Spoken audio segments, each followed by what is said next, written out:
Assalamualaikum warahmatullahi wabarakatuh. Bismillahirrahmanirrahim. Tabarakalladzi nazzala al-furqana ala 'abdihi liyakuna lil 'alamin nadhira. Allahumma shalli wa sallim ala sayyidina Maulana Muhammadin wa ala alihi wa sahbihi asma'in amma ba'du. Musa ngerti kalau Fir'aun ini pekok cara bahasa Jawa itu menerangkan sifatnya Allah itu dengan sifat yang sederhana, tapi justru dengan sederhana ini Fir'aun tidak bisa jawab. Terus Nabi Musa ganti argumentasi, Rabbukum wa Rabbu abaikumul awalin, yang nuhani nenek moyang kamu, leluhur kamu. Itu terperangah, kagetnya bukan main Fir'aun, karena para umatnya, para punggawanya lalu berpikir kalau ini Tuhan berarti buyut-buyutnya nggak ada Tuhan, kan Tuhannya datang terlambat.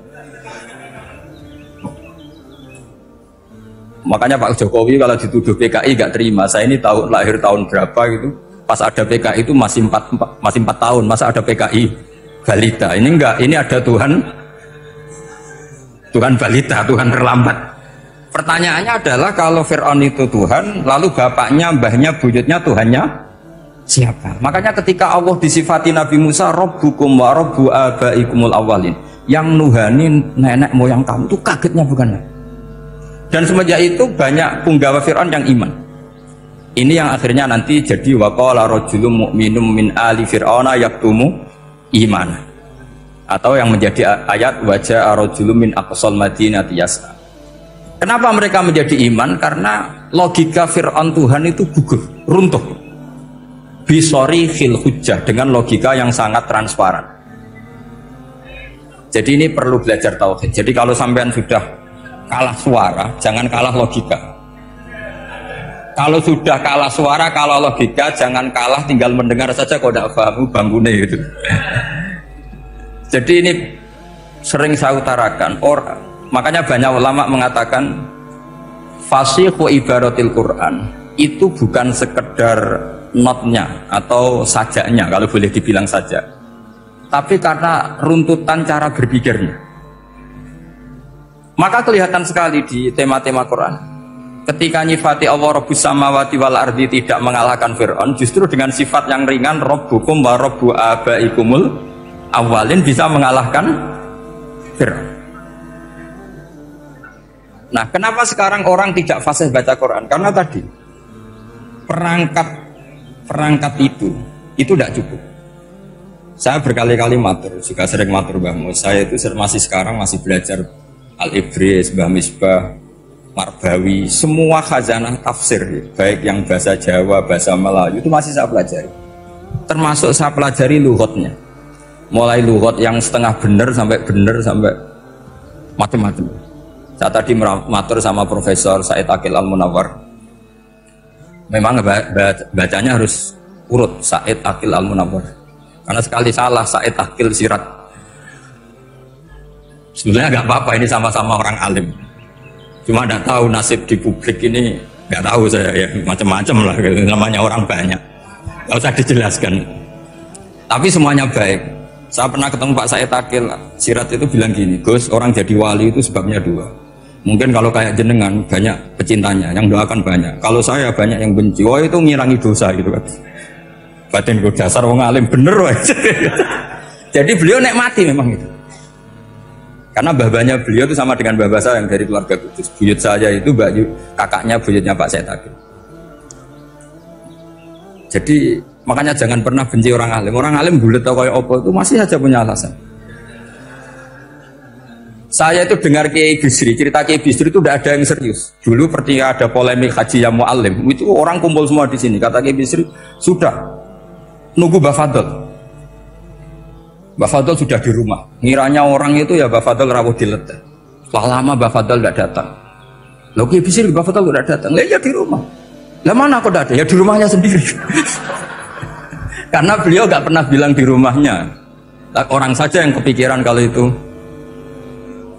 rumah leteh. Itu mirip seperti guyonnya Rasulullah SAW. Nabi itu kalau guyon itu tidak pernah bohong. Makanya di tiba itu disebut wayam zahu wala yaqulu illa haqqan. Nabi itu ya guyon, tapi nggak pernah bohong. Yang bohong kan khayal kamu. Masyhur itu ada orang sepuh sowan Nabi, Di kitab saya itu perempuan, tapi di beberapa kitab lelaki. Saya tidak tahu pastinya berapa. Biasanya ahli hadis mentahmilkan taat dudul kisoten atau taat dudul wakiaten. Oke, kita bayangkan itu perempuan. Ya Rasulullah, saya ini tergesa-gesa, nanti takut kemalaman. Ini orang sepuh. Jadi jangan kamu bayangkan Nabi soalnya wong ayu nom nanti jadi hoax. Orang sepuh. Oh di sini aja, tidak usah tergesa-gesa pulang kata Rasulullah. Nah nanti gimana, saya jalan kaki ya Rasulullah sampai kampung saya itu nanti malam. Kata Nabi, la ahmilan naki alab hinnako. Santai saja, nanti tak pinjemin anaknya unta. Kata perempuan tadi, ma fa'altu bibni nako. Apa yang bisa saya lakukan dengan anaknya unta? Sudah, tenang saja kata Nabi. Setelah mau pulang, disiapkan unta, ya unta tua, unta layak dinaikin. Ya Rasulullah, ini kok unta tua? Katanya anaknya unta. Nabi dengan santai, oh masih tua ya anak unta. Jadi itu menafsirkan anaknya unta cilik itu kan pikirannya kamu kan. Sebetulnya anaknya unta itu ya tua pun anaknya unta. Maka saya itu yang termasuk bangga. Nasib saya nanti insya Allah kayak Gus Mus, kayak Gus Dur, sampai tua dipanggil Gus. Tapi saya niatnya lebih buruk supaya nanti kalau saya salah pantas ngijek Gus. Tapi dalam kompetisi kadang Gus itu kalah. Itu dulu di Pondok Sarang tuh kalau ke WC itu antri. Itu yang di WC didodok supaya cepat keluar. Ayo cepat keluar, saya Gus. Dikira teror Gus itu yang di WC menjadi takut. Yang dalam WC gak kalah, saya malah kiai. Iya. Jadi memang kacau kalau sudah logika itu kacau. Tapi di Ihya kitab yang populer dikaji di pesantren itu ada babnya. Qadiyat itu pengarang tentang betapa wajibnya takzim sama Rasulullah. Tapi punya bab mizahun Nabi, guyonan-guyonannya kajian. Cuma Nabi seninya tadi wala yaqulu illa haqqan. Meskipun guyon itu enggak pernah bohong, itu butuh seni itu. Bohong apa guyon tapi tidak pernah bohong. Tapi umatnya ada saja yang pernah niru, ya termasuk Ki Bisri tadi. Sudah nunggu Mbah Fadl, sudah di dalam. Ketika ditunggu ternyata ya dalamnya Mbah Fadl sendiri, bukan di dalam apa? Ada seorang raja yang gemar kawin karena orang Arab gemar kawin. Itu setiap ada perempuan cantik ingin dinikah. Nikah itu masih baik, jadi sama tidak usah anti. Soal kamu dengki sama orang poligami itu ya hasut gitu. Yang layak biar poligami, asal ada yang mau dan siap-siap ada tambah satu hilang satu. Biasanya. Singkat cerita dia itu cinta sama seorang perempuan. Nah perempuan itu ditanya-tanyakan sama pemuda situ ajudan dia. Gimana saya boleh nikah itu? Jawabannya tadi kaifatang kihuha wa qad ra'aitu qabbalaha rajul. Kok kamu nikahi gimana? Saya pernah melihat dia itu dicium seorang lelaki. Kamu itu seorang raja, masa nikahi perempuan yang pernah dicium seorang lelaki? Wah itu miso-miso raja. Udah enggak. Saya ini raja muslim soleh, masa nikahi orang yang pernah dicium lelaki? Suatu saat si pemuda ini menikahi perempuan itu. Mangkelnya bukan main, karena dia kesaingan sama raja, gak mungkin menang. Satu-satunya menang itu bikin hoax tadi itu. Ini cerita ini di Ithaf, di sarahnya Ihya. Kamu kira di ini di cerita Alfu Yaumin wa Lailatin Abu Nawas, enggak, ini cerita di Ithaf. Kitab yang sangat sakral karena sarahnya apa? Ihya. Setelah nikah, maki-maki raja. Orang tidak punya harga diri, perempuan pernah dicium orang kok dinikahi. Tadri mandalikar rojul, kamu tahu siapa lelaki itu? Gua abuha, yaitu bapaknya. Oh terraja wasem, nggak ngerti gue. Jadi apa? Kiai-kiai dulu itu rileks. Sehingga saya datang ke sini ketika diminta sama Mbak Mus. Sebenarnya nggak diminta, diperintahkan. Karena pasti pakai agak-agak otoriter gitu. Karena di atas kita, jauh di atas kita. Mbah Mun guru saja manggil beliau Lek. Karena kita tahu Mbah Mus punya ibu, ibunya itu binti Khalil Harun. Mbah Khalil itu, saya punya manakibnya banyak tentang Mbah Khalil Harun. Jadi beliau itu adiknya Umar Harun.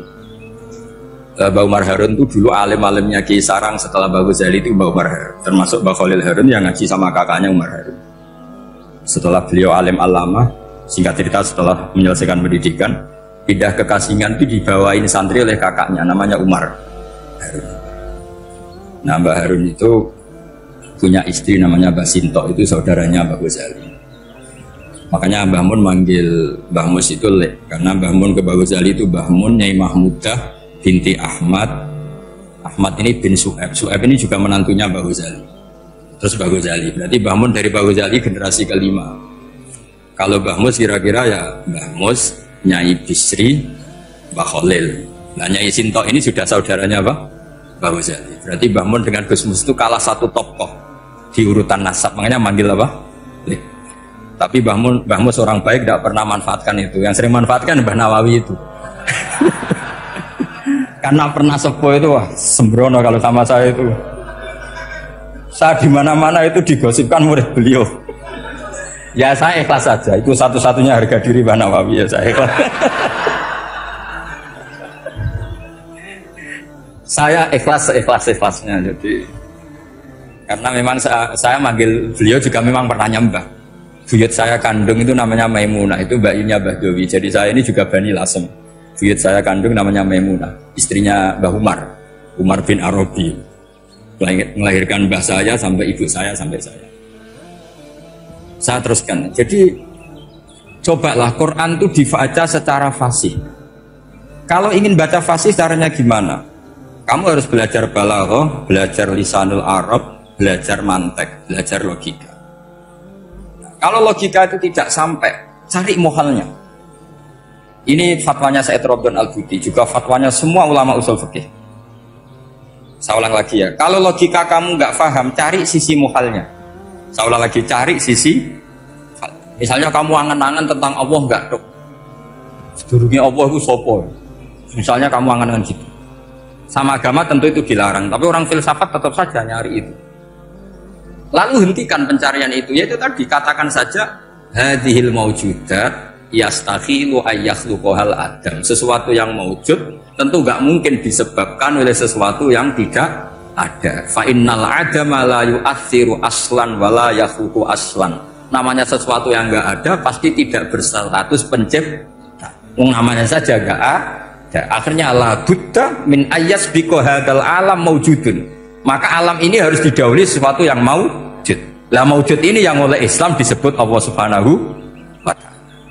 Sudah selesai di sini. Tinggal delok TV, tinggal ngopi, turu sampai setannya setruk karena nunggu mau bikin was-was itu lagi. Loh saya itu termasuk kiai paling sering lihat sinetron. Kadang ya lihat Mak Lampir itu sering terjadi. Sampai istri saya itu protes, Gus, dengan kata orang banyak orang alim kok senengan itu Mak Lampir. Karena setan mau menggoda saya tentang berpikir Allah. Jadi dia ngenteni. Itu malah mikir Mak Lampir gitu. Setelah lihat Mak Lampir biasanya saya itu lapar, terus makan. Habis makan tidur. Setannya masih nunggu mau was-was. Ternyata saya habis bangun ngopi lagi. Kadang lihat berita orang ditangkap KPK macam-macam. Ini penting saya utarakan supaya setan itu tidak menang. Jadi ciri utama setan itu kata Rasulullah SAW. Setan ini goda umatku, hadhil jibal khalaqaha Allah, hadhil ardo khalaqaha Allah, hadhil bihar khalaqaha Allah. Faman khalaqaha Allah. Tanya Allah itu siapa? Kata Rasulullah, jika sampai ini maka kamu harus berhenti. Lo berhenti tanpa dialihkan ke yang lain kan susah. Tinggal aja lihat dulu sinetron. Ya paling gampang ya Mak Lampir, kan ada takut-takutnya sedikit. Karena kalau lihat sinetron anak-anak milenial itu kalau ada artis cantik sampai nangis. Karena istri kamu tidak seperti itu. Jadi ini trik ya, trik supaya melihat TV tapi tidak nyesal. Makanya saya milihnya Anggreng Darmo, Mak Lampir. Ya saya nggak mikir maknanya, butuhnya setan ben mangkau itu. Karena ngenteni saya mikir itu, ternyata tidak mikir itu lagi. Jadi makom saya itu beda, sama-sama lihat sinetron. Mungkin saya jadi wali karena lihat sinetron. Mungkin ya.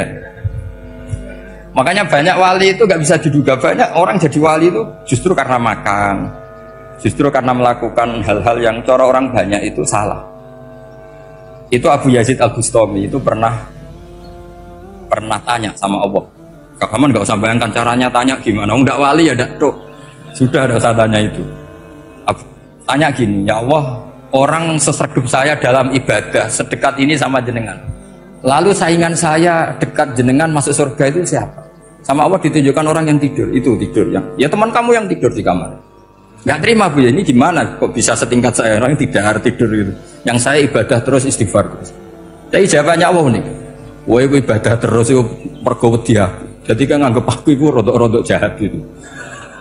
Iki tuh ratu mergo yakin aku apian, mengani ditinggal turu. Jadi sampean jangan tiru makom saya ketika tidur.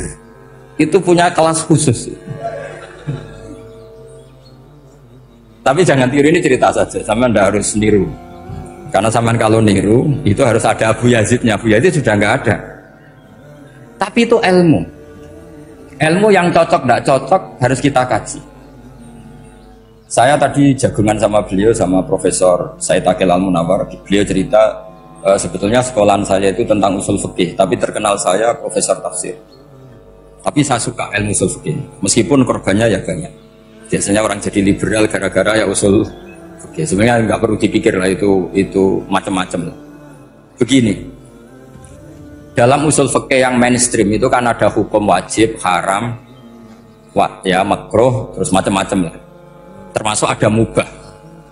Mubah itu boleh dilakukan, boleh ditinggalkan. Dalam ilmu usul fikih sebetulnya definisi mubah boleh dilakukan, boleh ditinggalkan itu salah. Karena begini, setiap Anda melakukan sesuatu yang mubah, pasti di saat itu meninggalkan sesuatu yang haram. Saya ulang lagi ya. Itsma min mubahin illa wa yatahaqqaqu bihi tarku haramimma. Semua teks di Lubul Usul seperti itu. Memang saya hafalkan karena ini cara saya jadi wali yang mudah murah. Itsma min mubahin illa wa yatahaqqaqu bihi tarku haramimma. Fayatahaqqaqu bisukun tarkul qatli wa bisukut tarkul qadzaf. Terus beliau membuat sekian contoh. Hukum mubah itu kata ulama yang lain kan boleh dilakukan, boleh ditinggal. Itu tidak benar. Mubah itu ya wajib. Karena setiap kita melakukan mubah, maka saat itu berarti kita meninggalkan barang haram. Coba orang tidur itu artinya apa? Tidak zina, tidak maling, tidak selingkuh, tidak mabuk. Sampean di pondok nikmati jagungan, rokokan, ngopi. Artinya nikmati rokok, nikmati kopi. Tidak menikmati tontonan di bar. Makanya kita berharap malaikat itu belajar usul fikih sehingga ketika kita rokok di pondok dilihat hada taroka melihat bar, wahada taroka melihat dangdutan, wahada. Jangan sampai malaikat bilang gini, dasar kere rakra delok. Itu repot kalau sampai begitu. Nah, kalau mubah itu artinya tarkul haram. Tarkul haram itu wajib apa sunat? Wajib kan? Berarti setiap orang melakukan mubah, hakikatnya melakukan wajib. Dan itu artinya dapat pahala. Salah sampai ngaji ini rahatam. Jadi ngelakoni mubah itu mengira tetap mubah. Maka berbahagialah orang yang ngajinya khatam. Makanya setahu saya kiai-kiai Mbah Mun ya sering guyon. Setahu saya Mbah Mun kalau ketemu Mbah Mun ya guyon terus. Guyonnya ini adalah waminal qutbi kata Imam Ghazali. Qutbu hadaddin al-istildad bil mubahat. Poros agama ini pada akhirnya adalah nikmati sesuatu yang dibolehkan Allah Subhanahu. Orang itu kalau fasik, mau makan siang aja kalau nggak ditemani perempuan cantik nggak bisa makan. Mau jalan-jalan kalau nggak ditemani perempuan cantik nggak bisa jalan-jalan. Kalau kiai-kiai itu enggak. Gujluk-gujlukan gue seneng ira karuan. Dulu terkenalnya Kiai Bisri, Kiai diundang katanya mau ada menteri. Ternyata menterinya ya beliau tidak masak antok di sini. Karena maknanya menteri itu pembantu presiden. Semua kita adalah bantu presiden terlaksananya kedamaian itu. Loh iya kan? Saya berkali-kali ngomong di mana-mana. Apa artinya menteri pertanian kalau kita tidak nanam padi? Mbok pinternya kayak apa tetap nggak ada ketahanan pangan. Sekarang menjadi ketahanan pangan itu rumusnya menteri apa karena petani mau nanam padi? Itu hakikatnya membantu presiden dalam ketahanan pangan. Cuma petani lebih keren karena tidak butuh digaji. Kalau menteri ya keren tapi kurang keren karena masih dapat apa? Gaji. Akeh tunggale lan mikir untuk gaji. Nah petani ndak mikir nggak dapat gaji. Oh, itu keren. Selalu rakyat lebih keren dibanding pejabatnya. Memang gitu aturannya begitu. Aturannya begitu. Kamu saja yang kurang syukur. Jadi rakyat tuh geremeng. Enak jadi menteri. Ya sudah itu hak kamu. Tapi saya tidak berpikir seperti itu. Maka saya ulang lagi ya. Kenapa saya ngomong seperti ini? Supaya tadi saya sudah bilang, saya sudah nggak menang dalam suara, harus menang dalam logika. Karena ini audisi, ini audisi. Di kabar Mbah Mus, nanti yang menang siapa tidak tahu saya. Tadi Pak Muat, sekarang saya, kemarin Gus Zobur nggak tahu saya. Nanti masuk nominasi apa enggak, nggak tahu. Begini, kalau artinya fi'lul mubah itu tarkul haram, saya ulang lagi. Kalau fi'lul mubah itu artinya tarkul, maka mubah ini spesial sespesialnya. Sehingga Allah kadang ngendikan sederhana sekali. Wa min ayatihi manamukum billaili wan. Termasuk ayatnya Allah adalah kamu ditakdir tidur malam hari maupun siang hari. Kalau kamu nggak malam hari, subuh hari, pagi hari, siang.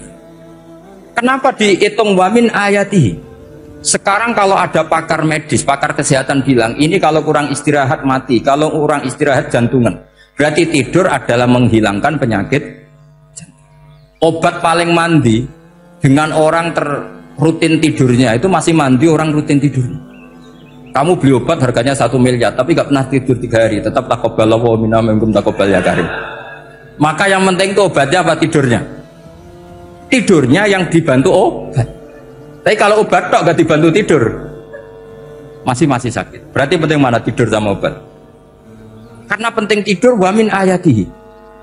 Orang kayak sampean sering delok YouTube, delok gambar semacam-macam. Barokah mana dengan tidur? Wong nak melek mripate delok macam-macam. Barokah tidur. Jadi tidur adalah perlawanan terhadap keinginan melakukan haraman. Ya, saya ulang lagi, tidur itu adalah perlawanan terhadap keinginan melakukan keharaman. Jadi kalau mau tidur nyati gini, ya Allah, siap tidak berangan-angan tentang maksiat terus tidur. Oh itu wa min ayatihi. Jangan kok gak ada duit terus ngombe sing akeh ben iso ngantuk. Wah ini tidur yang untuk melawan kemiskinan. Supaya lupa utangnya tidur, lupa kasusnya itu udah akan jadi wali yang seperti itu. Kalau jadi wali tak gugat ya. Nah, sehingga karena mubah itu tarkul haram, Allah itu sering menghitung ibadah yang super itu halal mubah. Misalnya Allah ngendikan kulu washrobu, kamu harus makan. Sekarang gini, jaga kesehatan itu wajib enggak? Wajib. Kalau saya tidak sehat tidak bisa ngaji di sini. Apalagi Mbah Mus kalau nggak sehat ditunggu orang se-Indonesia fatwa. Dan di antara cara sehat kamu harus makan. Kalau nggak makan sakit. Lalu makan dengan posisi menyehatkan orang yang bisa fatwa, bisa mulang, bisa macam-macam. Posisi ini super apa tidak super? Super. Maka Allah kadang sederhana ngendikan ibadah itu kulu wasrobu jom kowe yo mangan yo. Tapi ayat ini menjadi tidak hebat kalau dibaca orang tidak pernah ngaji usul fikih.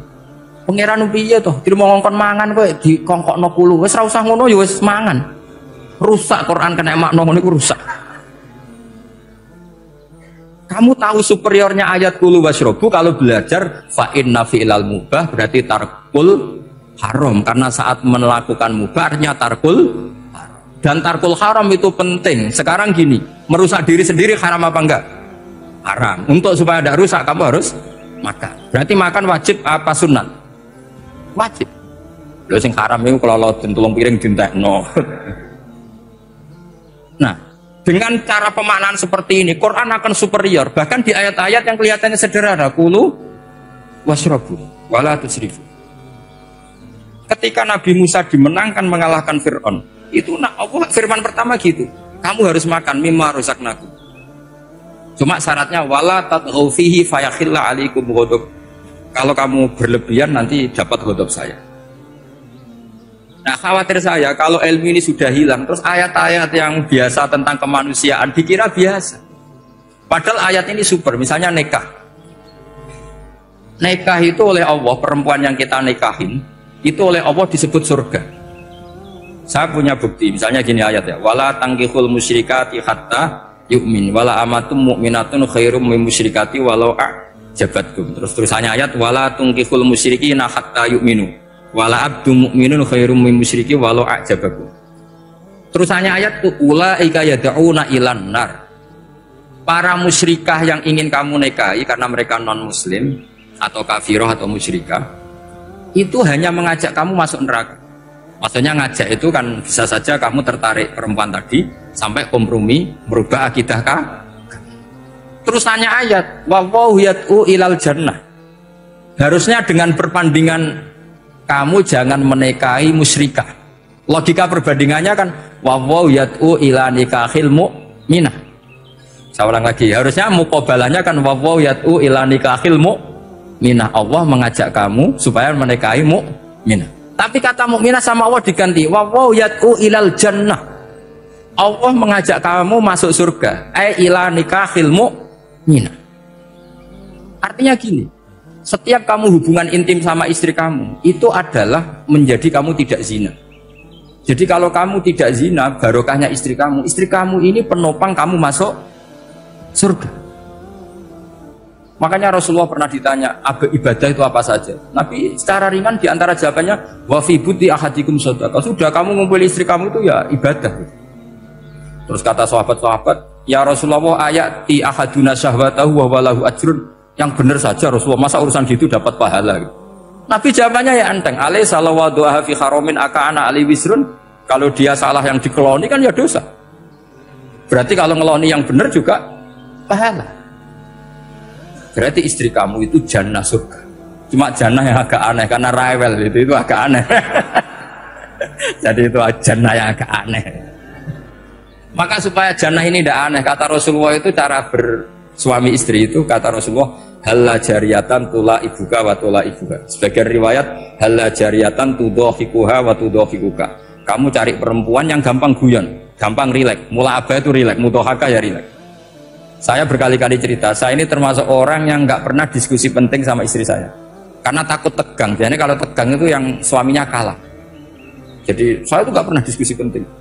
Saya kemarin mau ke Pasuruan ya, mau ke Peloso itu ditanya mau kemana? Ya tidak tahu. Terus pulangnya kapan? Ya nggak tahu. Wong kok roh-rohan. Ya saya senang saja. Enggak roh itu artinya kan bodoh. Orang bodoh itu enggak mukallaf, artinya enggak dosa kata saya. Jadi saya ngambil hikmahnya saja. Ditakoki kok jawabannya ora jelas. Ora jelas itu misteri. Memang dunia itu penuh misteri. Pokoknya tak itu. Pokoknya yang kira-kira itu jadi tidak penting. Rasulullah tuh kalau debat sama istrinya ya milih gitu, milih mula abah mudhahaka. Saya punya sekian cerita betapa Rasulullah tuh rileks ngadepin cemburu-cemburunan. Sayyidah Khadijah tentu orang yang super bagi Rasulullah. Sampai ketika adiknya Sayyidah Khadijah, kalau nggak salah namanya itu Halah itu, kalau datang itu Rasulullah itu menjamu karena mengingatkan suara Khadijah. Kalau muji Khadijah itu sudah langit Rasulullah. Sehingga Aisyah itu cemburu. Bagaimana anda selalu muji Khadijah? Waqad abdalakallahu khairan minha. Allah mengganti yang lebih cantik ketimbang Khadijah dan lebih muda. Maksudnya Aisyah. Kenapa masih muji yang sudah meninggal? Tua lagi kan? Gantian Sayyidah Fatimah yang tersinggung karena ibunya ditua-tuakan. Itu ketika Fatimah cemburu, mangkelnya sama Sayyidah Aisyah. Mangkel manusiawi loh. Nggak usah kamu jadi Syiah terus benci Aisyah itu. Karena kalau kamu jadi benci Aisyah berarti kamu nganggap Aisyah itu salah. Dan itu efeknya di Rasulullah, berarti Rasulullah milih istri yang salah. Makanya kita ini madzhabnya ahli sunnah. Abu Bakar tidak mal'un. Kenapa tidak mal'un? Kalau kamu bilang Abu Bakar mal'un berarti Rasulullah salah pilih teman. Umar tidak mal'un karena Rasulullah pasti milih teman yang benar. Begitu juga milih istri yang benar. Dalilnya tidak usah jauh-jauh. At-thayyibatu lit-thayyibi. At-yabut thayyib tentu Rasulullah. Berarti istrinya pasti thayyibah. Jadi madhab ahli sunnah adalah madhab sing jelas-jelas min baini farsi wa damil labanan khalisan sa'iwal lisya. Jadi kalau kamu cari logika gampang saja. Nabi itu thayyib, bahkan at-yabut thayyib. Padahal kata Allah at-thayyibatu lit-thayyibi. Ya jelas ini. Jadi ini tidak usah dimasukkan hati tentang konfliknya Aisyah dan Fatimah, itu biasa saja.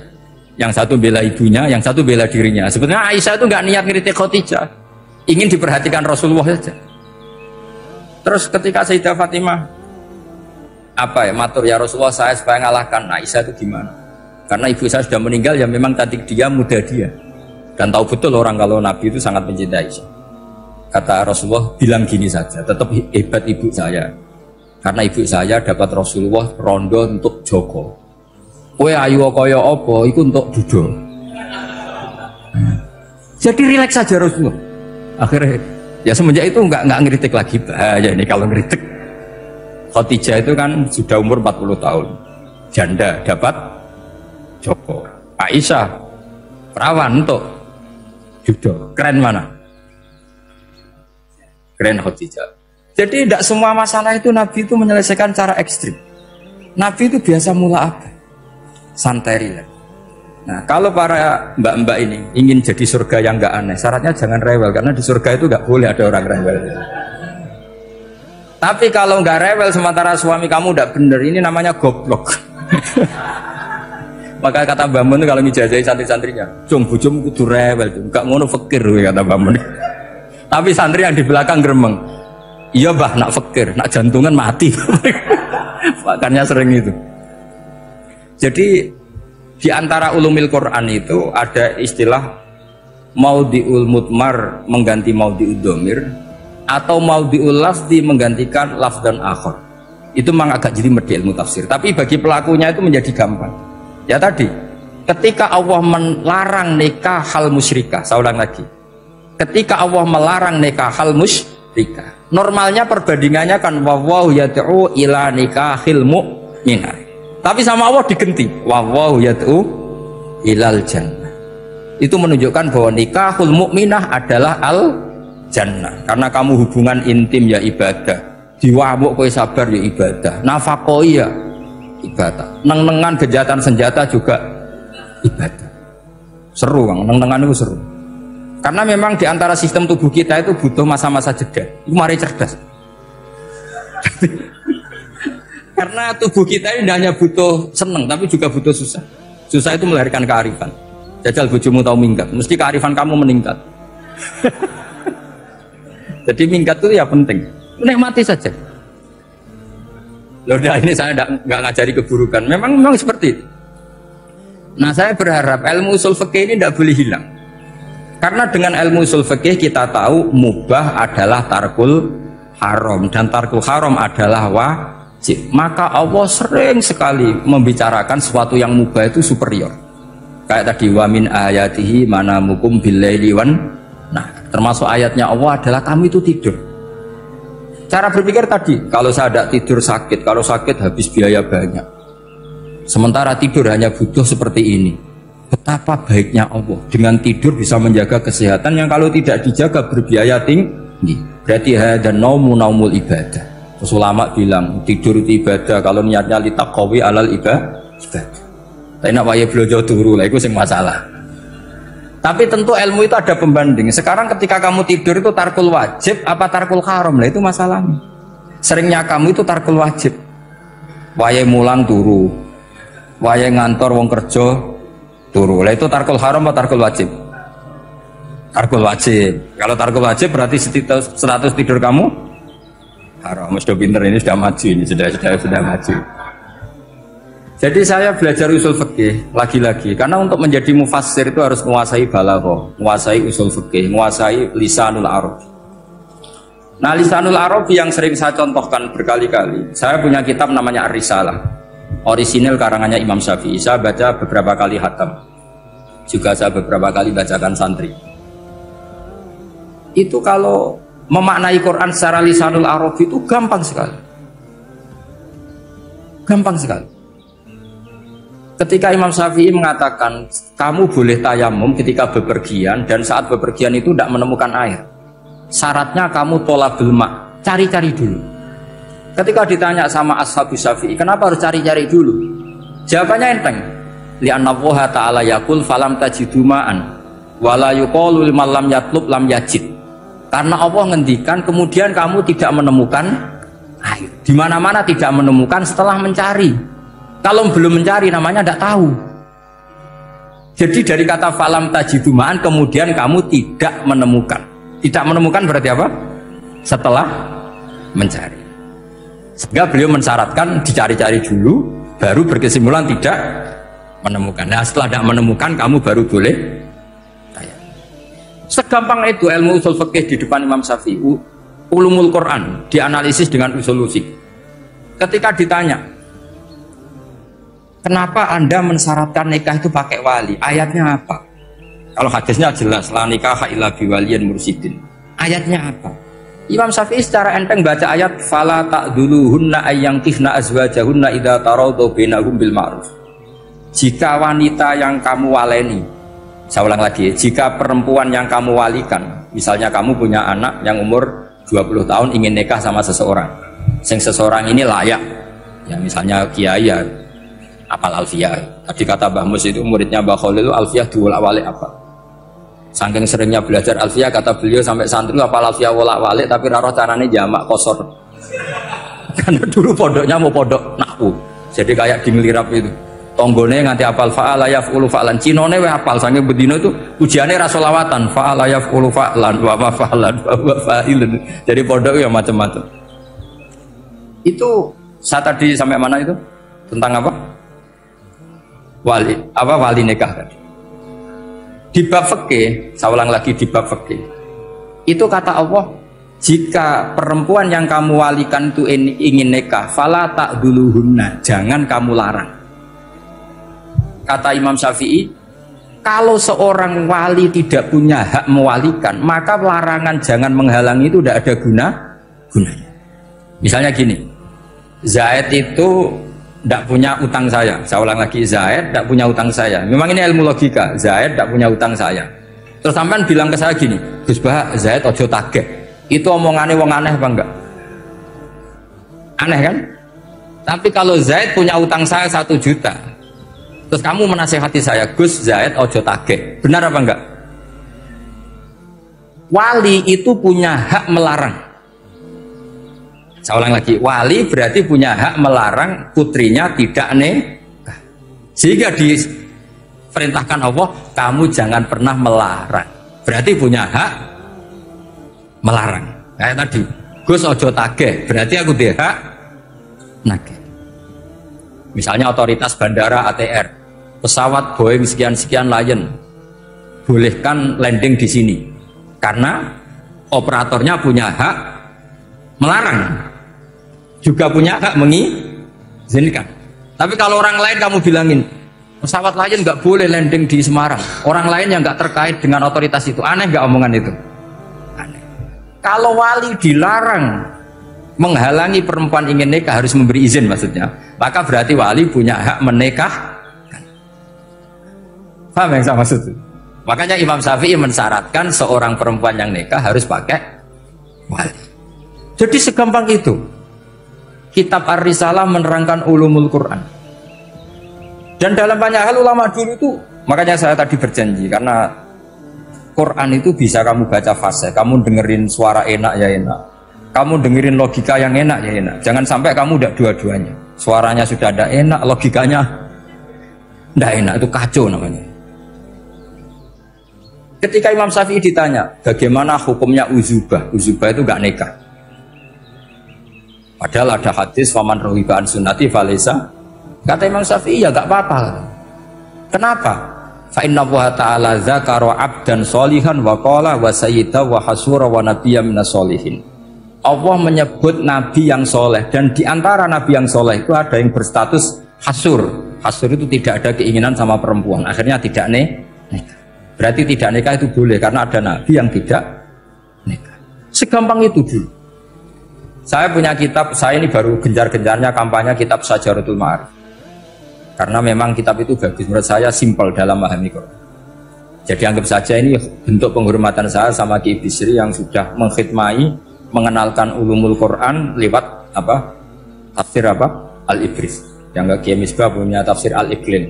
Memang dua beliau itu, kalau yang satu ngarang terjemah Alfiyah, yang satu yang ngarang satu. Ini dua kutub yang berbeda, yang satu sangat rileks, yang satu sangat seperti itu, nggak usah diterjemah nanti jadi repot. Itu apa ulumul Quran yang ditulis Syajaratul Ma'arif itu gampang sekali. Misalnya begini, beliau bikin judul Babun Nafil Ibad Bikullil Bilad. Bab seseorang harus manfaat kapan saja dia berada. Itu terus beliau qala ta'ala wa ja'alani mubarakan ainama kuntu. Ciri utama para nabi itu ngendikan wa ja'alani mubarakan ainama kuntu, saya dijadikan di mana-mana itu berkah. Jadi seseorang hidup harus di mana-mana manfaat. Terus ketika beliau ngendikan babun la yutrakul haqqu li ajril batil, bahwa kebenaran tidak boleh ditinggalkan hanya karena ada banyak kebatilan. Beliau terus ngendikan inna sofal marwata min sya'airillah faman hajjal baita wa atamara fala junaha alai ajat tawafa dihima. Jadi di sofa itu ada berhala namanya Isaf. Di Marwah ada berhala namanya Nailah, atau sebaliknya, pokoknya Isaf dan Nailah. Terus sahabat kalau mau sa'i itu merasa dosa karena harus melewati berhala-berhala itu. Jika mereka tanya, ya Rasulullah, saya ini tetap tawaf enggak? Padahal di tempat-tempat itu ada berhala. Terus kata Allah, tetap tawaf. Nah, tetap tawaf ini artinya apa? Melakukan barang hak meskipun di situ banyak kebatilan. Itu manhajnya para orang-orang alim kita. Mbah Mun, Mbah Mus itu ya berkawan sama orang yang macam-macam. Kamu tidak usah ngeritik. Itu fikihnya sudah kelas tinggi. Fikihnya tuh la yutrakul haqqu li ajlil batil. Saya di mana-mana cerita. Saya punya kitab namanya Khilyatul Auliya wa Tabaqatul Asfiya. Itu syarat kamu kalau daftar wali harus punya kitab itu. Khilyatul Auliya wa Tabaqatul Asfiya. Itu karangannya Abu Nu'aim Al-Asfihani. Kitab itu yang jadi indukan Ihya ketika menyebut manaqibul Ihya. Kita tahu Ihya kalau bab tasawuf mengikuti Kutil Qulub yang di kalangan Abu Thalib Al-Makki. Kalau fikih tentu beliau mengikuti Imam Haramain gurunya, yaitu kitab Nihayatul Matlab fi Dirayatil Madhab. Kalau manaqibul akhyar beliau mengikuti kitab Khilyatul Auliya. Dan mengikuti itu penting kalau dalam tradisi kiai. Gak boleh seorang kiai kok mikir sendiri, namanya mustaqil. Kalau mustaqil itu mubtadi', bikin tatanan baru dalam agama. Justru ulama itu harus niru sebelumnya karena sanad itu harus musalsal. Gak boleh Imam Syafi'i bilang haram terus kamu bilang halal, terus murid kamu bilang makruh, terus muridnya kamu ya pokoknya khilaful aula. Tidak boleh gaya-gayanan gitu. Kalau di kampus plagiat itu dilarang, kalau di pondok itu wajib. Makanya banyak kalau tes itu ngerpek karena belajar itu tanpa batas katanya. Lu kok ngerpek? Mboten ya, jari belajar kapan saja. Jadi mboten ngerpek, mutolaah pas tes. Kacau tuh santri itu. Mutolaah tapi pas apa? Tes. Itu dalam kitab Khilyatul Auliya diterangkan. Uniknya rawinya itu siapa? Sufyan bin Uyainah, orang yang sangat khusyuk, gurunya Imam Syafi'i. Kita tahu Imam Syafi'i punya guru zaman di Mekah itu namanya Muslim bin Khalid Az-Zanji. Dalam hadis ngikuti Sufyan As-Sawri sama Ibnu Uyainah. Tapi beliau intisabnya lebih ke Imam Malik ketika ngaji apa? Muwatta. Terus beliau punya guru usul fikih namanya Muhammad bin Hasan Asy-Syaibani. Itu Sufyan bin Uyainah dalam kitab itu diceritakan pernah suatu saat Isa sama Yahya. Ini supaya saya tahu fikihnya Mbah Mun, fikihnya Mbah Mus. Isa sama Yahya itu satu nabi yang sama-sama muda, yang satu angkatan. Saya berkali-kali cerita, nabi yang satu angkatan itu ada 3, tapi yang 2 ini nggak level, yaitu Ibrahim dan Lot. Tapi nggak level karena Lot itu adalah pernah keponakan siapa? Ibrahim.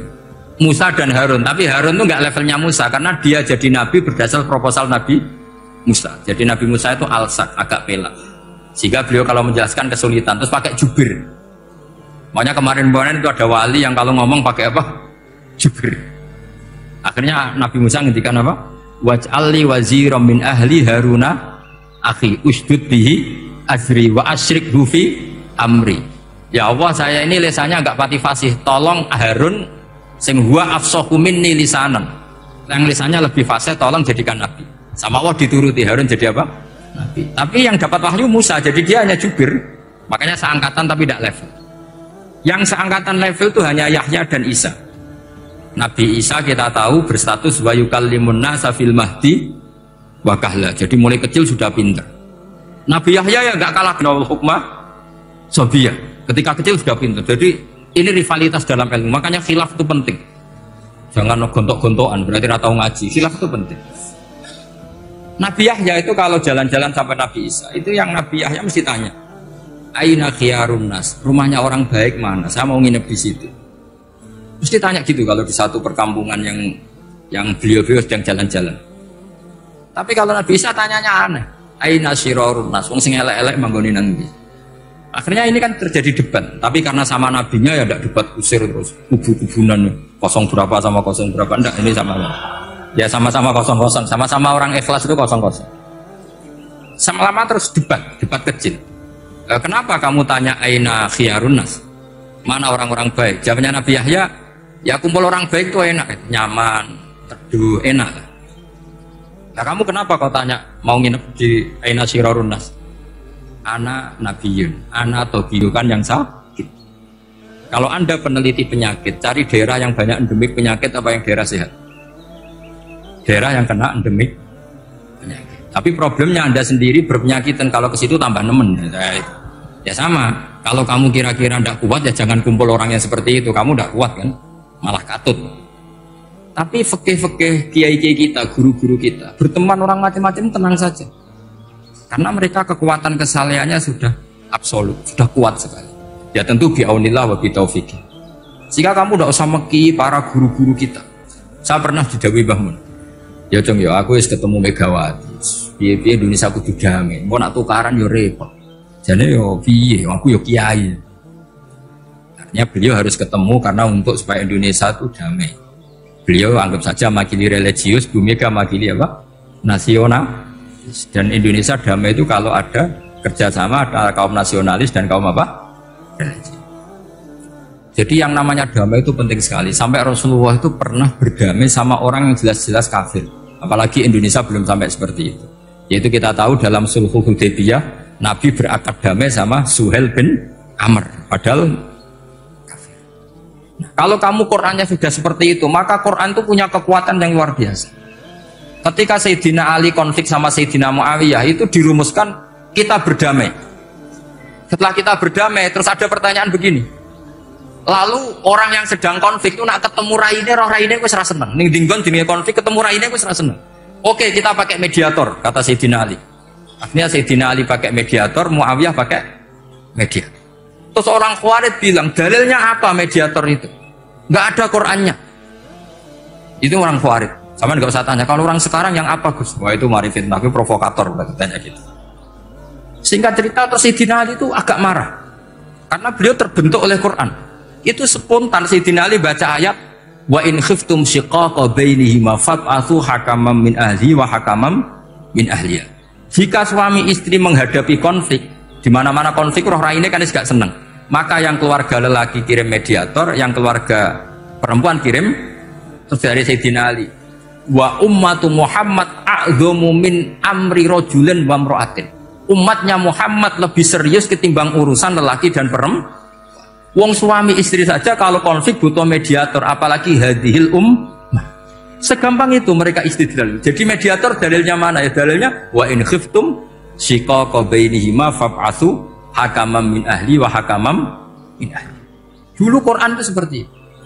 Ya sekarang problemnya Quran itu tidak dikaji seperti itu, sehingga fasihul ibarat atau fasihul akli atau balaghatut ta'aqqul itu enggak ada.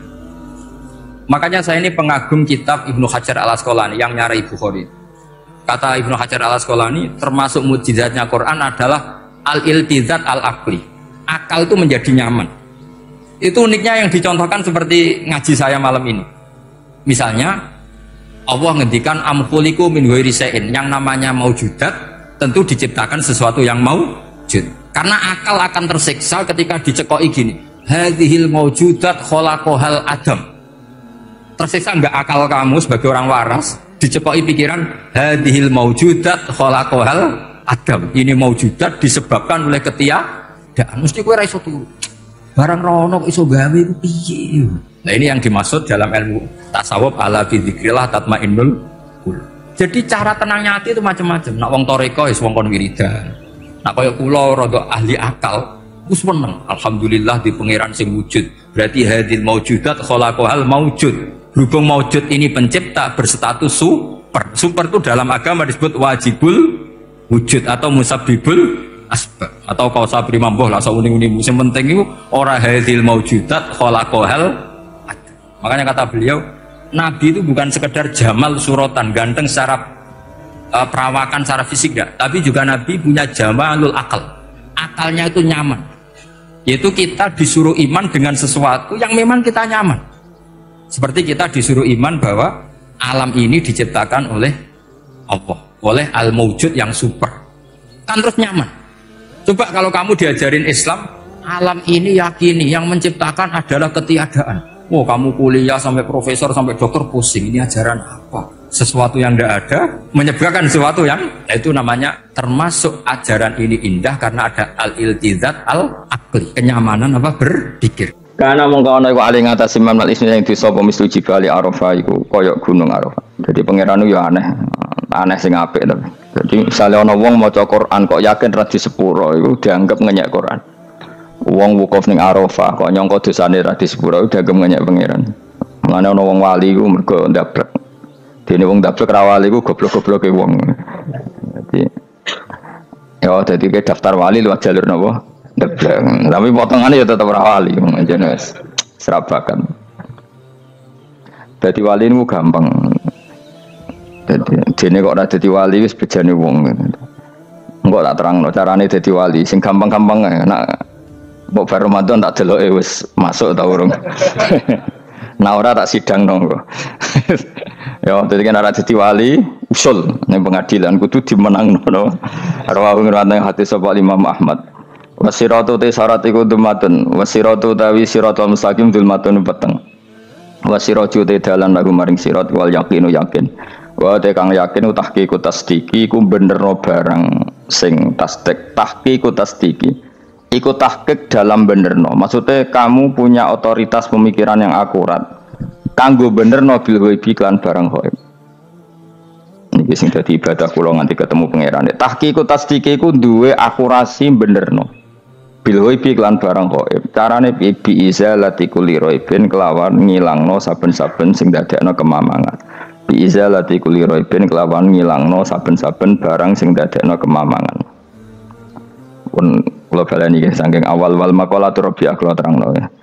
An-Nabi Bakrin Siddiq radhiyallahu anhu dawe az-zulumatu khamsun. Dawe Abu Bakar kegelapan itu ada 5. Mergo Abu Bakar wong saleh, nek kegelapan yo luwih akeh. Dadi ora pati apal nek jumlahe akeh ora pati apal. Roe muk pira? 5. Nah, zaman akhir ora trimo 5 ribuan napa? Ribuan. Nomor 1 hubud dunya. Seneng dunya. Seneng dunia macam-macam, seneng pangkat, seneng apa saja yang tidak mengantarkan ke akhirat. Iku darani napa? Dunia atau apa saja yang murahan iku darani dunia. Kalau terangno definisi dunia, dunia kata dana ya dunuan. Ana sing ulama nasrib sangka dania terus ditakhfif hamzah dadi daniah terus ditakhfif hamzah dadi ya daniyah terus ngikuti wazan fula jadi dunya. Dan anggar barang sing hina iku jenenge napa? Dunya. Utawa barang sing dekat iku jenenge dunya. Mergo maknane dunya wis saiki, dana iku maknane dekat. Akhirat nanti. Srungokno wae kok kowe suwe-suwe paham. Sehingga sesuatu yang tidak murahan kayak sujud, kayak sedekah, kayak ngaji iku ora dunya. Ini kesaksian akhirat. Sehingga ketika Ibnu Khaldun niku Allah itu ngeritik dunia ya yang perlu dikritik. Bahkan kadang akhirat pun dikritik pangeran, swarga pun kadang dikritik pangeran. Nak waya perlu dikritik karena ada konteksnya. Ada apa? Konteksnya. Misalnya begini. Saya punya kitab namanya Khilyatul Auliya atau Baqatul Asfiya. Saya sampai sekarang belajar kitab itu terus. Ini sekitar 14 jilid. Ini kitab indukan Ihya. Saya berkali-kali ngomong di mana-mana. Imam Ghazali dalam hal mana Kibul Akhyar sejarah orang-orang pilihan itu nginduk kitab nama Khilyatul Auliya itu 14 jilid. Dalam ilmu tasawuf beliau nginduk kitab jenis Qutil Qulub, ini karangan Abu Thalib Al-Makki. Dalam fikih tentu beliau nginduk gurunya Imam Haromen. Dan memang kitab itu harus nginduk, kalau tidak namanya mukhtarik, bikin-bikin. Memang syaratnya ulama harus muttabi, dia hanya pengikut, tidak boleh kreasi. Kalau kreasi namanya bid'ah, bid'ah. Kalau terang, di situ ada cerita ada seorang sufi bodoh, ngritik dunia entek ngamak. Dunia wis ora ono benere, dunia ku nggon batang, pokoke dunia ku jifah batang. Sing berebut batang ya siap-siap rebutan mbek asu, pokoke ngomong wis tok ndi-ndi. Sayyidina Umar itu agak tersinggung dengan makalahnya orang sufi yang bodoh ini. Ya rata-rata orang sufi memang bodoh. Kecuali gelem ngaji fikih. Setelah ngomong ngalor ngidul dunia ku swelek terus dekne biasa lah wong sufi itu semilah dhewean terus orang lakoni popo, ngerti lesu, kok mangan wae lesu, orang sufi kan gitu. Singkat cerita terus Umar agak marah tapi beliau masih bisa mengendalikan diri terus kata beliau, "Sal sayyidah." Sal hada sayyid. Kamu tanya hada sayyid, maksudnya sayyid dalam bahasa dulu itu ya orang terhormat. Dalam bahasa zaman era itu maknanya sayyid itu masih apa? Sadat maksudnya bukan habib, bukan. Kalau dalam bahasa Arab dulu itu memang kalau habib itu ya Nabi, kalau sayyid sadat itu sufia itu belum pasti maknanya apa? Habib ya, tokoh-tokoh yang diikuti dalam apa? Makalahnya, dalam apa? Makalahnya. Terus kata Ubay bin Ka'ab, dan ini menurut saya benar sekali, dan kamu harus mengikuti Ubay bin Ka'ab. Dia adalah termasuk 6 sahabat yang dipuji Nabi min ahlil Quran, apa? Yang dipuji Nabi min ahlil apa? Quran. Kata Ubay bin Ka'ab, lalu Anda masuk surga karena apa? Lalu Anda masuk neraka karena apa? Lalu Anda dapat ridho Allah karena apa? Kamu itu bisa masuk surga lihadidar karena kenangan di rumah ini, maksudnya karena dunia ini, karena sujud kamu, karena kebaikan kamu. Itu di mana? Allah mereferensi amal kamu ya di dunia ini. Kamu masuk surga karena sujud kamu di dunia ini, nanti masuk neraka karena keangkuhan kamu di dunia ini.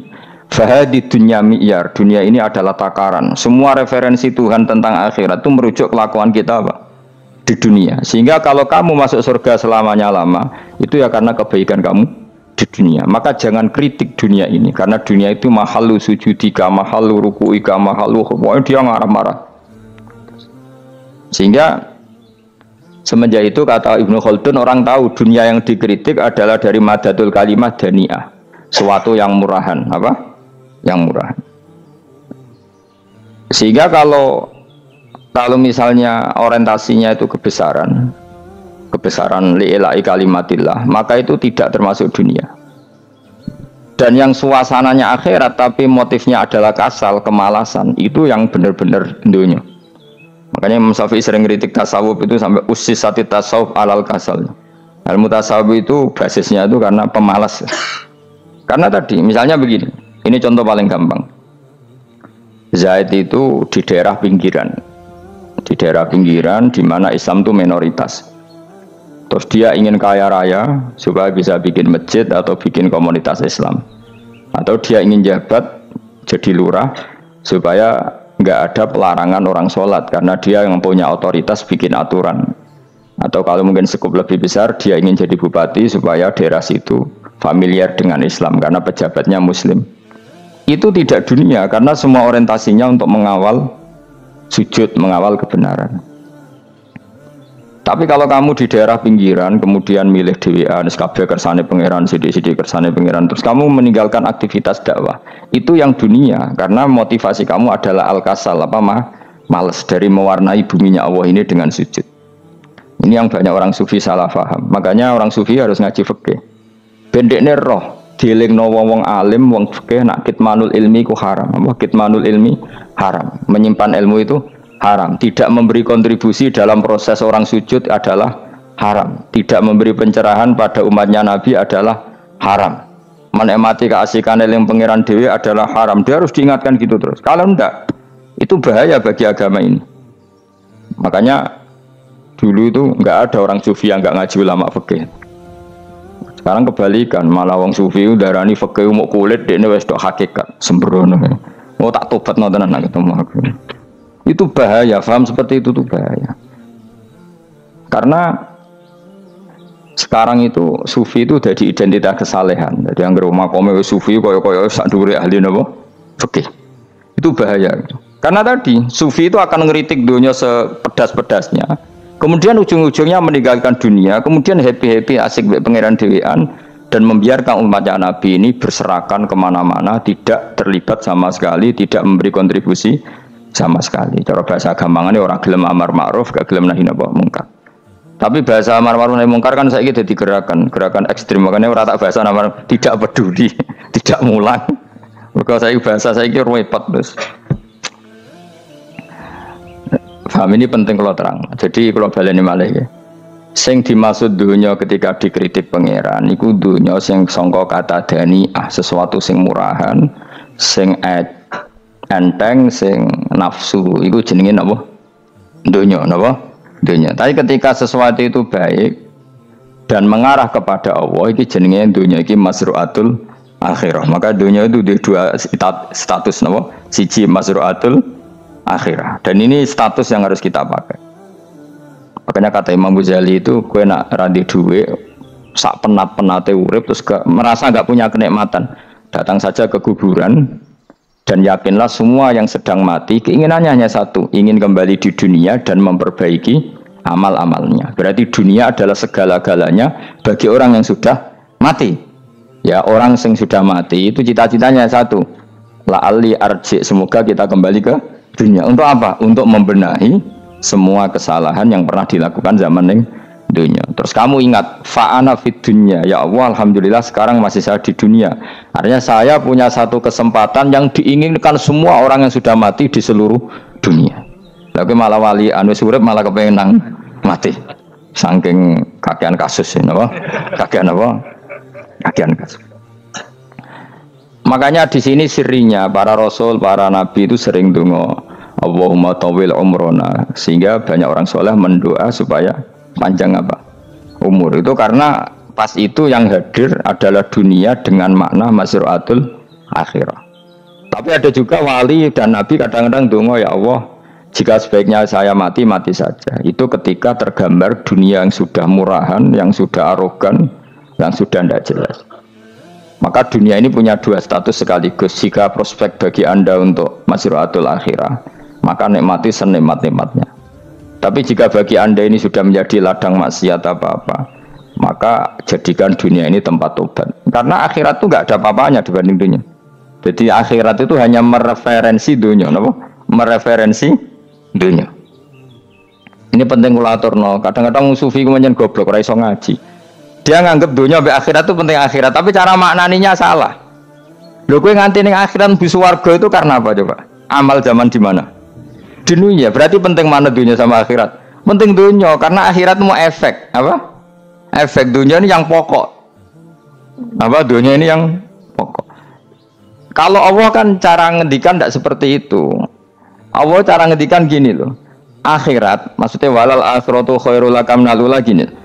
Sesuatu yang berorientasi akhirat dan kemudian menjadikan kamu nyaman di akhirat itu khairul laka minal ula, itu lebih baik ketimbang dunia. Ora kok kowe nak ning dunia nak sepemelek ning akhirat apik ora ngarang ngono, nak ning dunia melek ning akhirat luwih parah.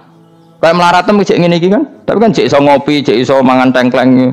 Coba ning akhirat gak iso blas, dunyel-nyel malaikat ngawur. Gayamu bareng melarat sang ning dunya lara lah, nek akhirat penak. Aku yakin ora luwih lara, tak jamin. Ngeraine kan ketara nak keliru omongan aku ning dunya lara lah sementing nek akhirat penak itu ndak bisa. Kowe nyifati dunya nggon lara iku serapati ridho mbek pangeran. Berarti ketika iso ngopi ra syukur, ketika iso mangan ra syukur, anane nyifati dunya lara. Berarti rapati ridho mbek pangeran. Malah dibles-blesno sebenarnya. Pemenang nak pengurus akhiratnya aku tak tekek loh. Mak lo bawa pengurus bawa ora sebenarnya. Tapi gak ada rencana daftar jadi panitia apa? Akhirat. Tapi kira rata syafaat dia ambiar no, karena ini penting kalau terang no. Makanya Imam Syafi'i masyhur makalah beliau tentang fikih dan tasawuf itu. Nggih saya kutip ya, dan saya memang saya hafalkan terus makna teman. Faqihan wa sufiyan fakun laisa wahida fa inni wa haqqu wa iyyaka ansahu. Terus kata beliau mensifati orang fikih fa hadza qasin lam yadhuk qalbuhu tuqa wa hadza jahulun kaifadul jahli yasluhu. Itu masyhur. Di dunia ini identitas di dunia kita, dunia ulama itu hanya dua. Kalau enggak sufi ya faqih. Kamu jangan jadi salah satu. Faqih adalah orang sing qasin, itu qalbuhu qasin, hatinya itu keras, atine atos. Lam jadu qalbuhu tuqas, gak ditakwa blas. Wong faqih ora ditakwa blas, gak diempati blas. Tapi orang sufi itu wahada jauh ini malah geblek blas, malah parah meneh. Sing sitok atas atine sitok geblek dari Imam Syafi'i. Kena protes berarti Imam Syafi'i coba protes aku. Kenapa begitu? Misalnya gini orang fikih. Kalau bapak nyontohkan tuh gini. Orang fikih itu punya aturan. Misalnya kalau rukuk tidak begini nggak sah. Sujud kalau nggak begini nggak sah. Sholat kalau tidak begini nggak sah. Oke, aturan itu baik. Tapi punya keangkuhan berpikir. Misalnya ada orang desa terbelakang. Misalnya di pedalaman Gunung Kidul, Kulon Progo. Ada orang yang ditobatkan orang-orang sufi. Orang sufi itu ya sing rodok goblok-goblok itu. Misalnya nobatkan. Enak wae wong fikih ra melok nobatno tapi tahu-tahu bilang ini sholatnya enggak sah, rukuknya enggak sah, Fatihahnya enggak sah. Jare sing sufi, wah semane nobatno ora iso salat apa ora disahno. Si sufi ya goblok pisan, ketika ngawal si ajudannya tadi sholat enggak dikawal. Sehingga banyak aliran di Jawa sholat ala kali Joko ya ono Fatihah mau meneng tok. Sitok sujud tok. Jadi ini sitok atas atine ora gelem bina tapi muni rasa. Sitok goblok, ora tahu nerusno pembinaan. Akhirnya ya mandek ning satu kesalahan dan diwaris ya bergenerasi-generasi. Makanya kata Imam Syafi'i itu sitok goblok, sitok atas sadine. Jadi kamu jangan jadi salah satu itu. Makanya kamu aman karena kamu tidak sufi ya tidak fakih. Makanya nggak masuk nggak masuk yang dikritik Imam Syafi'i. Kamu sufi ya ndak, fakih ya ndak. Makanya kalau Imam Syafi'i kritik itu, tapi alhamdulillah saya tidak dua-duanya. Ya ndak sufi, ndak fakih. Karena orang sufi itu kalau ditelusuri itu memang kesalahannya terlalu banyak. Kecuali dia mau ngaji fikih. Kenapa? Kecuali dia mau ngaji fikih. Kayak tadi misalnya, sampai Imam Syafi'i zaman itu duka yang menghentikan usisat tasawuf alal kasal. Ilmu tasawuf itu dibina, itu berdasar kemalasan. Loh, saya punya teman sufi banyak. Saya ini kiai loh, punya teman sufi banyak. Tekon dengan kula Gus, dunia rusak. Sementing saat ini ngatah-ngatah no istighfar. Memangnya kita bisa diistighfari pangeran, di sepuro pangeran ketika kamu orang alim tidak mulang? Memangnya kau iso di sepuro pangeran ketika kau sugara zakat? Memangnya kau iso di sepuro pangeran wis kere ra nyapu masjid teko Jumatan, bareng rokok itu usep-usep ning pojok masjid bar mulai. Enak wae. Ono keran coplok istibarno. Memangnya kamu bisa jadi orang miskin seperti itu kemudian dimaafkan Allah? Tidak bisa. Kamu harus terlibat dalam proses sholat. Wis kere ya urun gawe keran, misale ra ngono ya urun masjid ya nyapu-nyapu, sing sugih urun dhuwit, sing alim urun mulang. Kok enak? Dunya mbok anggap rusak terus kabeh dhewean. Menengi sampean ke dhewean neraka ra tak baturi ya ngono. Ndak bisa, sufi seperti itu ndak bisa, tuh kriminal. Malah Imam Syafi'i dalam satu makalah kowe esuk tasawuf, awan wis rondok meneh. Saking ekstrimnya beliau. Nah, kenapa Imam Ghazali muji orang sufi? Kitab-kitab risalah Qusairiyah muji orang sufi itu sufi-sufi sing koyo kowe. Sufi-sufi yang belajar fikih, napa? Sufi-sufi yang masih mau belajar fikih. Kok enak. Jadi sufi itu maknanya sidik-sidik. Zaman wis rusak itu tidak seperti itu. Nak rusak ya amanat pengiran kon melok dandani. Nah, ketika ra kena didandani sebetulnya enggak masalah, kan ada alternatif. Misalnya gini, ada mobil rusak enggak bisa dipakai. Memangnya mobil hanya itu. Kan ada mobil yang lain itu jenis fakih. Ini ndak, kamu punya pemimpin hanya 2 atau 3 lah biar nggak nyindir. 3 atau 4 lah. Ketika 4 ini orang ini gagal, seakan-akan Indonesia gagal. Memangnya Indonesia hanya punya orang 4 itu. Goblok sekali kita berpikir gitu. Segoblok-gobloknya apa? Memangnya Indonesia itu milik siapa? Kenapa kamu menggantungkannya sama 1-2 orang, 3-4 orang? Gampang aja cari alternatif. Terus tapi kan harus lewat pemilu, kucing ngenteni pemilu 5 tahun cepat. Mustafa Rohin jokno jadi calon presiden. Nak kemen jadi negara tahlil. Karena dek Nabi ya, ngomong ekonomi ya ora iso. Ngomong wisata ya haram, ngomong budaya haram. Ngomong badan usaha milik negara ya ora roh den. Lamun langsung dibagi-bagi.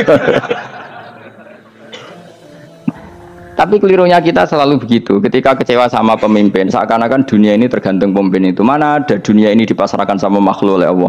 Dunia ini milik Allah, nggak pernah dipasrahkan makhluk. Bahkan kiai mati pun nggak ngefek pada agama. Dulu sahabat meninggal agama jalan, wali songo orang-orang pilihan meninggal agama jalan. Karena Allah tidak ridho dunia ini, agama ini, dunia maupun agama dipasrahkan sama seseorang. Allah yang mengurus dunia ini. Apa nak konglomerat mati terus uang melarat kabeh? Enggak kan? Apa nak wong soleh mati terus wong bejat kabeh? Allah yang mengurus agama ini, mengurus dunia ini. Saking goblokem, nak ono kecewa mbek makhluk itu. Terus ya Allah, terus seakan-akan dunia ini runtuh. Ono pegatan sakake saiki ora ono sing lanang. Banyak orang pegatan terus untuk bojo luwih apik. Bojone mati sing wedok malah makmur akeh to ora. Makanya pangeran nanya manusa iku entek-entekan. Allah nate ngendikan gini Mas dalam pegatan. Unik ngendikan pangeran. Ya rodok manekno wong pegatan. Wa iya tafarraqa yughnillahu kullam min saati. Kamu tidak usah takut dalam suami istri itu bercerai. Wa iya tafarraqa, jika 2 suami istri bercerai, yughnillahu kullam min saati, bahkan satu-satunya persatu dari kedua mempelai ini bisa dikasih lebih kaya. Banyak enggak wong pegatan terus akhirnya lebih makmur? Dan kenangannya untung pegatan Mas dhisik aku untuk bojo sing dhisik wis. Aduh, selemu goblok. Engko sing lanang karena bosen dijudisi ya untung saiki di bojo konak, bojoku sing dhisik. Banyak enggak orang pegatan kemudian kenangannya itu baik sama yang sekarang dengan yang lalu mau ngerutut tok? Banyak enggak? Banyak. Dulu kita punya pemimpin yang cakap, yang otoriter, zaman itu pun di demo. Coba kita ini kan mulai dulu anggere pemimpin di mergo cek urip pantes di demo es mati digo kelangenan. Kelakuan kok ngono. Mulai dhisik nganti saiki. Kiai juga gitu, zaman urip dikerwiti, kok bareng mati kiai penggantinya dikritik ora koyok kiai dhisik. Iku ora ya coba 66 Pak Karno dikritik, orde baru diurus gitu tuh. Nabi yang ngono mangsamu presiden tok. Nabi ku kan mukjizat iku ngaji.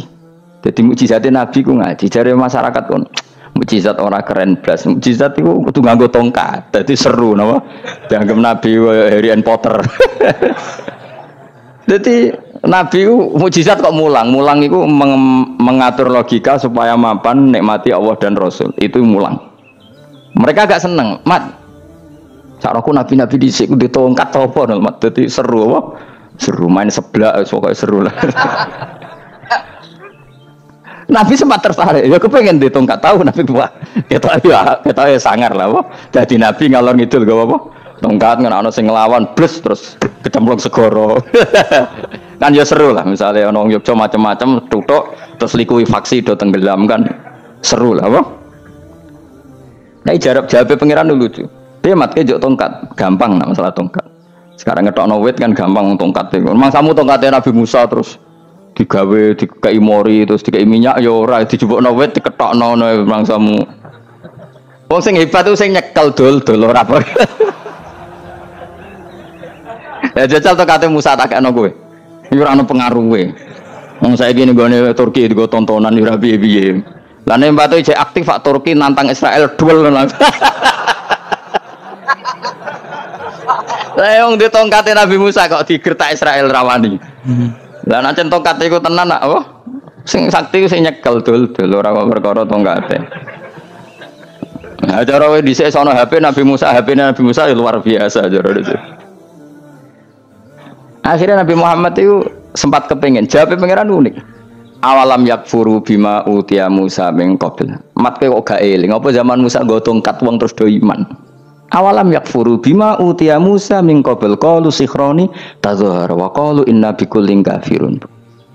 Apa zaman Nabi Musa itu terus wong do iman? Ya tetep komentar dari tukang sihir. Padha wae. Nggo mukjizat ora padha wae wong nak trep berdua ya tetep berdua. Zaman Pak Karno sing tukang ngeluh ya ngeluh, zaman Pak Harto tukang ngeluh ya ngeluh, zaman Mega sing tukang ngeluh sampai saiki sing tukang ngeluh ya wis nggo kegiatan. Kiai yang ngono. Kadang ada kiai saiki misalnya Surabaya zaman Mbak Arwani, Mbak Zubair. Memangnya zaman Mbak Arwani wong Kudus ngaji kabeh. Wong saku ya kelakuane wis ngono-ngono wae. Misale kula ya kadang ya wong komentar. Gus wae ora kaya zaman Bandur Salim. Lah aku wis dididik bapak. Zaman Bandur Salim apa wong ya ngono. Mbok bapak zaman Bandur Sam apa ngono sampai zaman Basunan Bonang misal. Ayo jajal. Masa wong Yogyo misal. Saiki ora kaya zaman Bali Maksum Mbah Munawir. Memangnya zaman iku wong ngaji kabeh. Ya tidak juga kan, sarahku kayak nak ngaji sing ngaji wong ngono-ngono iku pancet wong iku. Itu pengalaman. Makanya ketika Nabi Muhammad kemudian dimujizat ke Nabi Musa jabe pangeran we awalam yakfuru bima utiya Musa min qabl. Apa zaman Musa terus do iman mat. Padha wae nggo masa go tongkat ngalor ngidul ya. Biasa wae mat. Gak usah mujizat-mujizatan mulang wis ngaten. Lho kula lho mau tawani pangeran mujizat kok sangkare Musa. Kula mboten purun. Ya perkara kok malah lucu. Nabi kalor ngidul go tongkat. Nabi Musa itu tongkatnya biasa kan, sing kondang ke wonge. Lah saiki ejek ning Turki. Nek kata tenan jek top Israel tuntas suwabet terus likui faksi tutup suwabet meneh dadi negara bebas wong Israel. Terus Rajab Tayyip manggon kono.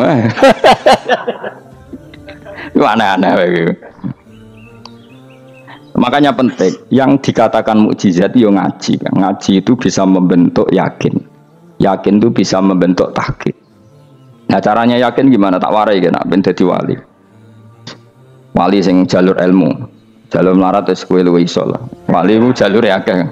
Alim yo iso dadi wali, zuhud dadi wali, melarat yo iso dadi wali. Syaratnya ridho ora kepengin sugih. Ya syaratnya melarat dadi wali ridho ora terbersit kepengin sugih ora tau muni lho umpama aku di dhuwit ora dadi wali muni umpama tok wis ora dadi wali. Dadi fa inna law taftahu amala syaiton karena mengatakan umpama iku wis buka pintu setan. Jalur apa ke? Nah alim syaratnya hafal Quran hafal ribuan hadis. Ayo nak zuhud syaratnya ra di HP ra anan. Nak fakir ra oleh diangen-angen ae milih ndi? Apa rasa dadi wali? Gak usah ya. Kalau terang, ini penting. Kenapa saya sering kritik orang sufi? Karena sufi sekarang itu beda dengan sufi dulu. Di Jawa Timur itu keluarnya para kiai ya gitu. Kalau ada orang ikut torekoh tertentu, terus gak gelem ngaji takrib, akhirnya elinge pangeran suwengi tapi sesucine keliru. Masalah didik anak bojo keliru. Karena ya mau sementing la ilaha illallah terus maca la ilaha illallah terus itu gimana? Kalau kita iman sama Allah, ternyata iman dengan aturan-aturan Allah. Misalnya kita seneng cawe wedok, terus mbok sebut jenenge tok, kono njuk wedak ra mbok kei, njuk mangan ra mbok kei. Terus kamu tidak mempelajari sing disenengi pacaran ku apa? Senang Allah itu maknanya senang ketentuannya Allah. Allah yang murka itu apa? Kalau kita zina, kalau kita maling, ketika korupsi. Allah yang suka apa? Kalau kita sujud. Lalu syaratnya sujud apa? Harus dalam keadaan suci dari hadas besar maupun hadas kecil dan tempatnya tidak ada najis. Bahkan harus gitu. Itu senang Allah kok aman. Allah sewengi terus pingsan, kesemper. Terus nak tepak harus darani wali. Nak darani wali ono salam template. Wah apa-apaanan. Ngan cara bapak kula saking kerase. Lah wong darani wali nek melete keren aku jare. Tak top aku jare. Lah kok saged, Pak? Paling zaman akhir darani wali dadi gula, wong salah templek ngekeki dhuwit. Tapi nak wong alim darani wali ku sing dadi pinter akeh. Coba jajal lah wis ayo. Nak ora percaya Ruhin maklumno nak saiki wali, nak ora dadi gula mbek dhuwit. Ayo saiki umumno nak Ruhin iku wali. Reaksi masyarakat kira-kira piye? Salam template terus nggak malam merek rokok Ruhin, misalnya rokok apa ya terus ditukokno. Tapi umat dapat apa juga? Tapi ketika orang terkenal alim, umat dapat banyak karena bisa ngaji, carane sesuci piye, carane zakat, piye yang wajib zakat apa saja, carane dekat. Tapi saya gak wali kalah be, apa wong alim kalah be wali. Kulo niki diceritani Gus, kulo nek wong alim Gus, jejer be wong terkenal wali, kulo harus salaman beda nih. Ya akhirnya melarat tuh salam. Maksudnya salaman kok ono maknane ning Jawa Timur. Ora usah diterangno maknane opo. Wah kere. Wah kowe padha wae wong alim kok hasud to. Nek hasute perkara hasile iku. Iku ya sarap pisan padha wae. Sing kanca kula niku. Tapi sebenarnya kita harus jadi pelajaran. Kalau ingat Allah itu ingat aturan-aturannya Allah. Terus keling Allah sewengi terus piye?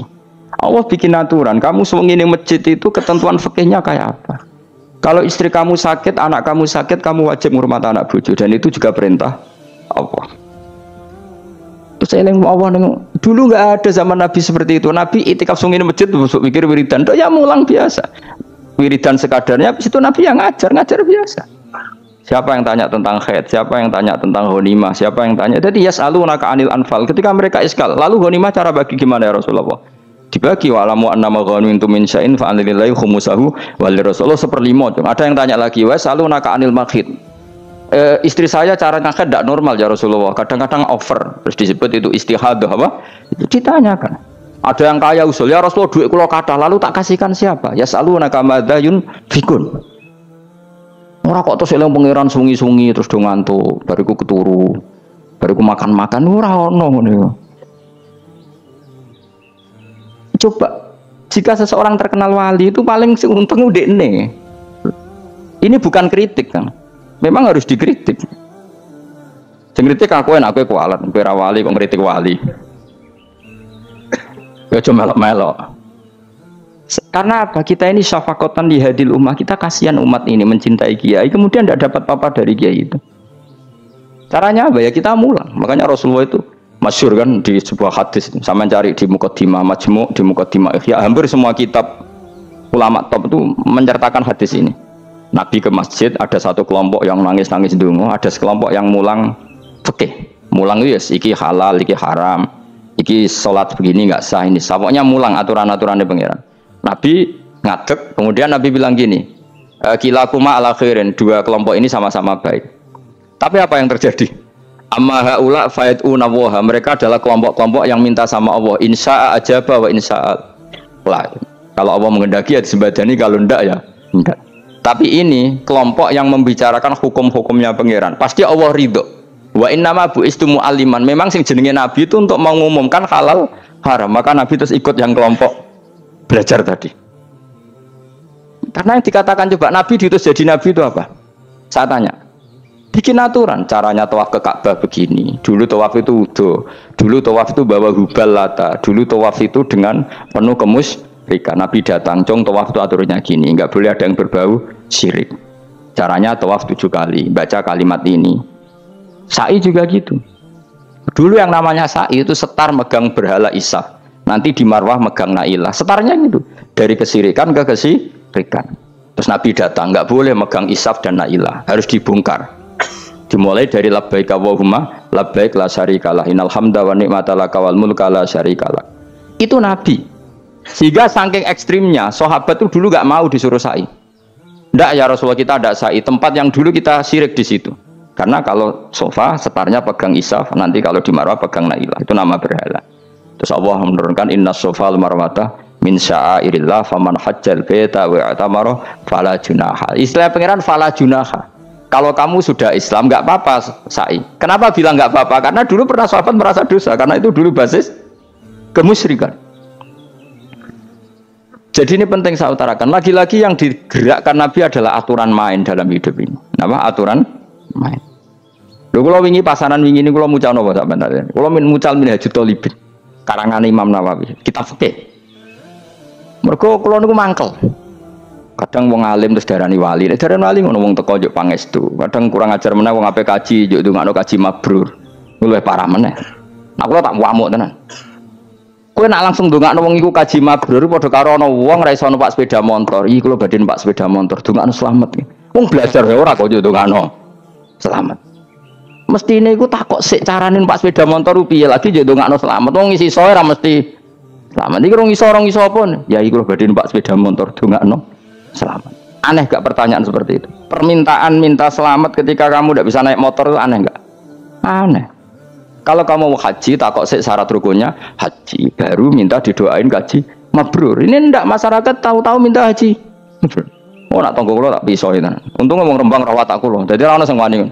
Agar mereka kaji, Gus kula badhe kaji supaya sah piye Gus. Tak ulang. Tak ulang tenan piye. Selain tentu belajar di manasik. Paling ndak dengan fatwa seperti ini orang terbiasa nak teko ning manasik ku dirungokno. Napa?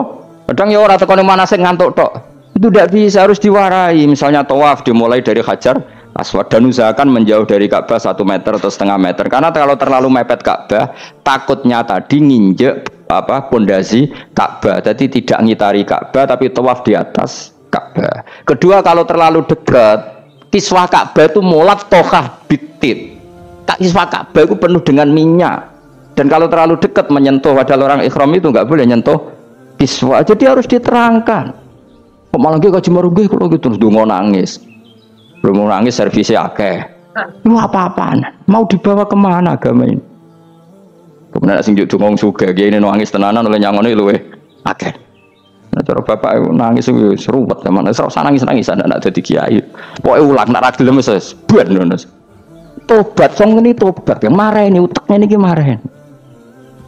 Coba contohkan analogi hal yang gampang. Ono wong ra iso numpak sepeda motor, datang ke kamu minta didoakan selamat, aneh ndak?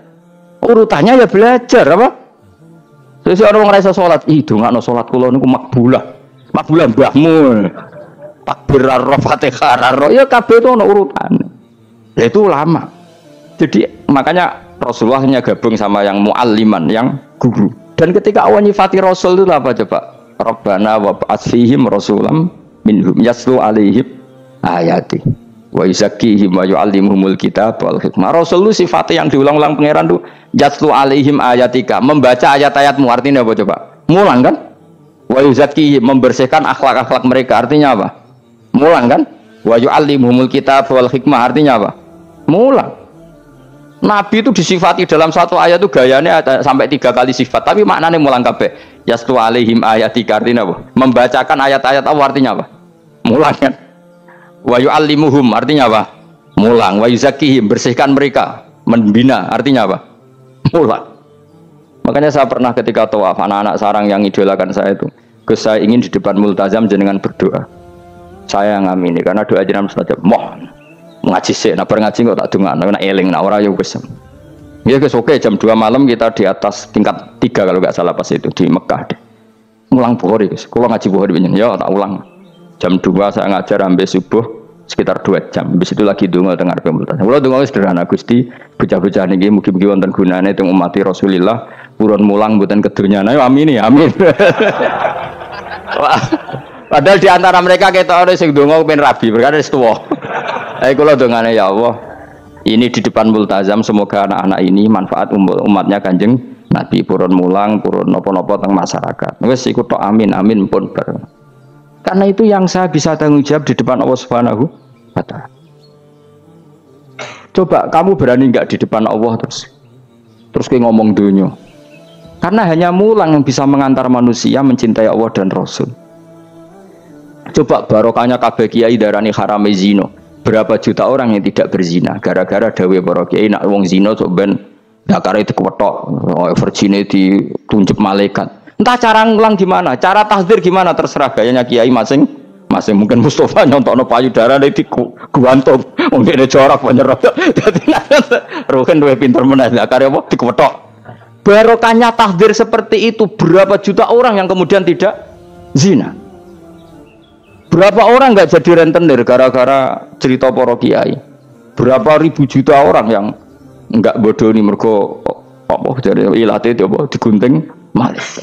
Ini kan sudah kebaikan yang sudah masif. Kenapa tidak kita tiru? Lalu ada gerakan wong tekone masjid sudah jeleng apa tok terus gak jelas ilinge itu perkara apa? Lu kalau itu selingan nggak apa-apa Kang ya 1 jam, setengah jam. Liyane itu ya tetap dibelajarkan halal. Ya, tapi kalau mereka bilang, lah tapi kalau boten sakit ya nyewa kan ono nganggur-nganggur ruhin Mustafa kan iso disokon mulang mabadik fikih.